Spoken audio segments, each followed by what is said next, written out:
Hello, welcome back to my channel. আমি শর্মিষ্ঠা, তোমরা দেখছো শর্মিষ্ঠাস লাইফস্টাইল চ্যানেল। আজকে আমি তোমাদের পূর্ণিমার পুজো দেখাচ্ছি। প্রত্যেক মাসে আমি যেভাবে পূর্ণিমার পুজো করি, এখানে গাছের ফুলগুলো প্রথমে তুলে নিচ্ছি।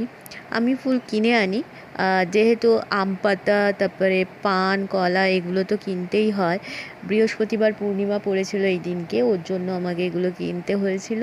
প্লাস আমি গাছের ফুলগুলো দিয়েও পুজো করি।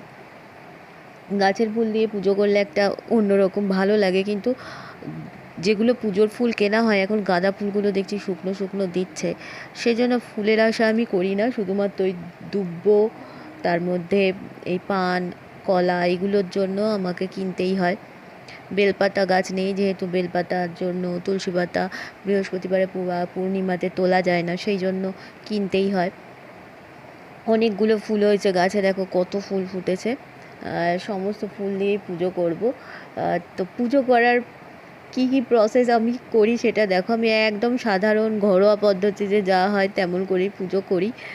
নারকোল তো লাগে, কারণ সিন্নি বানাতে হয়, সেজন্য নারকোলটাকে ফাটিয়ে নিলাম। নারকোল প্রথমে আগে ফাটাতে পারতাম না, কত ঝামেলা হতো। এখন একদম এক চান্সেই ফাটিয়ে ফেলি। শিখে গেছি করতে করতে যা হয়। আর আমি দেখো এখানে একটা এরকম জলের জার রাখি, যাতে সমস্ত ফল থেকে আরম্ভ করে সব কিছু ধোয়া যায়, থালা বাসনগুলো ধুয়ে ইউজ করা যায়, তাই সেই জন্য আমি এরকম ব্যবস্থা করে নিয়েছি।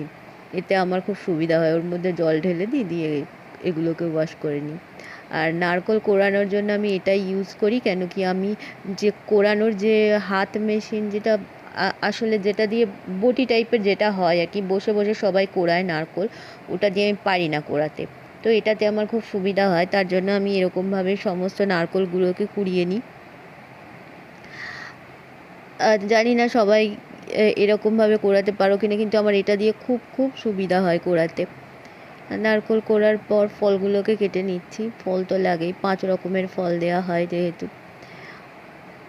এই করতে করতেই সময়টা অনেকটাই কেটে যায়, কারণ পুজোর জোগাড় করাটা তো অনেকটাই।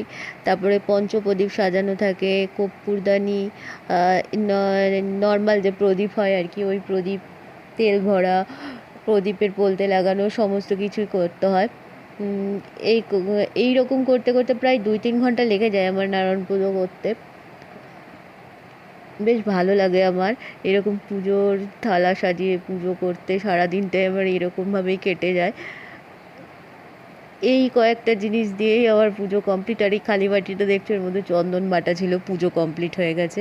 পুজো কমপ্লিটের পর দেখালাম, কারণ পুজো করতে করতে তোমাদের দেখায়নি, এই কারণে পুজোটা মন দিয়ে করতে গেলে ওই ভিডিও করব না পুজো করব একটা বিচ্ছিরি ব্যাপার হয়, ওই জন্য পুজোটা হয়তো আমার কোনো দিনই তোমরা দেখতে পাবে না। কেউ যদি তুলে দেয় ভিডিও, কোনো সময় করে দেয়, তাহলে আলাদা ব্যাপার, কিন্তু ওরকমভাবে হবে না। তো পুজো কমপ্লিট করার পর ঠাকুরকে প্রণাম করলাম।